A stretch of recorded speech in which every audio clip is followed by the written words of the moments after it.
అందరికీ నమస్కారం అమ్మ. ఈరోజు మనం తెలుసుకుంటున్న అంశం ఏంటంటే 7వ తరగతి తెలుగులో 2వ పాఠ్యాంశమైన మాయా కంబలి అనే పాఠ్యాంశానికి సంబంధించి టోటల్ నోట్స్ని ఈరోజు చూద్దాం. వీడియోలోకి వెళ్ళే ముందు ఇంకా మన ఛానల్ సబ్స్క్రైబ్ చేసుకొని వాళ్ళు దయచేసి సబ్స్క్రైబ్ చేసుకొని లైక్ చేసి షేర్ చేసి మీ ఫ్రెండ్స్కు రిలేటివ్స్ అందరికీ నా ఛానల్ సబ్స్క్రైబ్ చేసుకోమని చెప్పండి. నా ఛానల్ సబ్స్క్రైబ్ చేసుకొని ప్రత్యక్షంగా పరోక్షంగా సపోర్ట్ చేస్తున్న వాళ్ళందరికీ పేరు పేరున ప్రత్యేకమైన హృదయపూర్వక ధన్యవాదాలు. ఇంకా ఆలస్యం చేయకుండా వెళ్ళిపోదాం. భిక్షగాడు మాయా కంబలిని ఎందుకు వద్దనుకున్నాడు? జాగ్రత్తగా స్క్రీన్ షాట్స్ తీసుకోండి. తర్వాత 2వ ప్రశ్న, ఆత్మానందుడు రాజుకు రక్షాబంధం ఎందుకు కట్టాడు?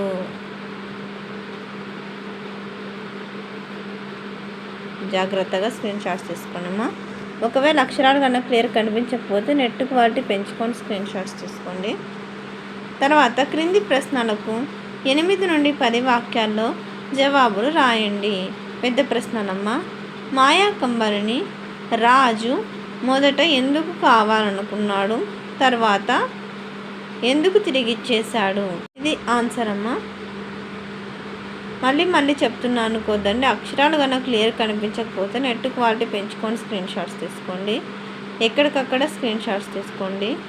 తర్వాత 2వ ప్రశ్న, మాయా కంబలి కథా సారాంశాన్ని మీ సొంత మాటల్లో రాయండి. తర్వాతమ్మ భాషాంశాలు. కింద గీత గీసిన పదాలకు అర్థాలను రాయండి. వాటితో సొంత వాక్యాలను రాయండి. యథేచ్ఛగా అంటే స్వేచ్ఛగా, స్వేచ్ఛగా మనలోని భావాలను చెప్పాలి.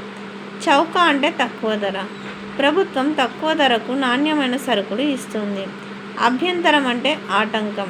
మంచి పనికి ఆటంకం కలిగించకూడదు. గొంగలి అంటే రగ్గు.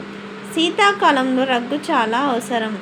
తర్వాత క్రింది ప్రకృతి వికృతులను జతపరచండి. ఆశ్చర్యం అంటే అచ్చరువు. రాత్రి అంటే రాత్రి. రాజు అంటే రేడు. ముఖము అంటే మొగము. సుఖము అంటే సుఖము. తర్వాత 2వ, క్రింది పదాలను సొంత వాక్యాలతో ప్రయోగించండి. ప్రశాంతత అంటే శాంతం. ప్రశాంతత లేకపోతే ఎంత సంపద ఉన్నా ప్రయోజనం లేదు. తిరుగుముఖం అంటే వెనుకకు ప్రయాణం కావడం. సొంత వాక్యం, కరోనా తిరుగుముఖం పట్టిందనుకుంటే మళ్ళీ చెలరేగుతోంది. ప్రలోభ పెట్టడం అంటే లంచం ఇచ్చి వశపరుచుకోవడం.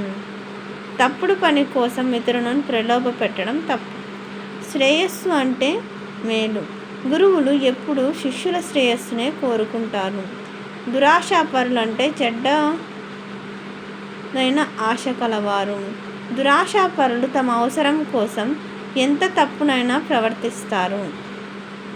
తర్వాత కంటపడకుండా, ఇతరులు గమనించకుండా పాఠశాలకు ఆలస్యంగా వచ్చిన చందు ప్రధానోపాధ్యాయుని కంటపడకుండా జాగ్రత్త పడ్డాడు. తర్వాత ఉత్పత్తి సంధికి సంబంధించిన విషయాలమ్మ ఇవి. ఇక్కడ గీత గీసిన అంశాలు ఇవి విడదీసి సంధి పేరు. తర్వాత పై ఉదాహరణలు గమనించి పూర్వస్వరం ఊ ఉంది కనుక దీనిని ఉత్పత్తి అని చెప్పుకోవచ్చు.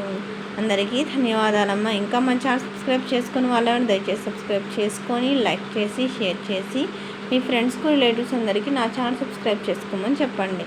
నా ఛానల్ సబ్స్క్రైబ్ చేసుకొని ప్రత్యక్షంగా పరోక్షంగా సపోర్ట్ చేస్తున్న వాళ్ళందరికీ పేరు పేరున ప్రత్యేకమైన హృదయపూర్వక ధన్యవాదాలు. అందరికీ ధన్యవాదాలు. దయచేసి వీడియోని మాత్రం